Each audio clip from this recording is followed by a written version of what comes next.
മരിച്ചത് പയ്യനായതുകൊണ്ട് മാത്രമാണോ?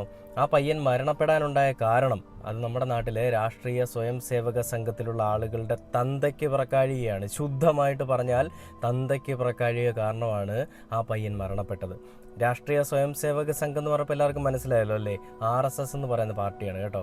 നമുക്കറിയാം നമ്മുടെ ഈ സമൂഹത്തിൽ അല്ലെങ്കിൽ നമ്മുടെ ഈ കേരളത്തിൽ ഒരുപാട് മതപഠന കേന്ദ്രങ്ങളുണ്ട്. ഇതിൽ ഇസ്ലാം മതവിശ്വാസികളാണെങ്കിൽ അവർക്ക് മദ്രസയുണ്ട്, ക്രിസ്ത്യൻസ് ആണെങ്കിൽ അവർക്ക് സൺഡേ സ്കൂളുണ്ട്, ഇനി ഹിന്ദുക്കളാണെന്നുണ്ടെങ്കിൽ ബാലസംഘം, ബാലവാഹിനി എന്നൊക്കെ പറയുന്ന ഒരുപാട് ഈ പറയുന്ന സ്റ്റഡി സെൻറ്റേഴ്സ് ഉണ്ട്. ഇവിടെയൊക്കെ എന്താണ് ഇവർ ചെയ്യുന്നത്?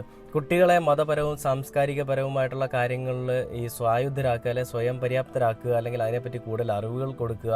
അവർക്ക് ഈ മതം എങ്ങനെയാണ് പരിവർത്തനം ചെയ്യപ്പെട്ടു വന്നത്, അല്ലെങ്കിൽ മതം എങ്ങനെയാണ് നമ്മുടെ സമൂഹത്തിൽ ഇടകലർന്ന് നിൽക്കുന്നത്, എന്താണ് നമ്മുടെ സമൂഹത്തിലെ മതങ്ങളുടെയൊക്കെ ആവശ്യകത എന്നുള്ളൊരു കാര്യത്തെപ്പറ്റിയാണല്ലേ പഠിപ്പിക്കുന്നത്.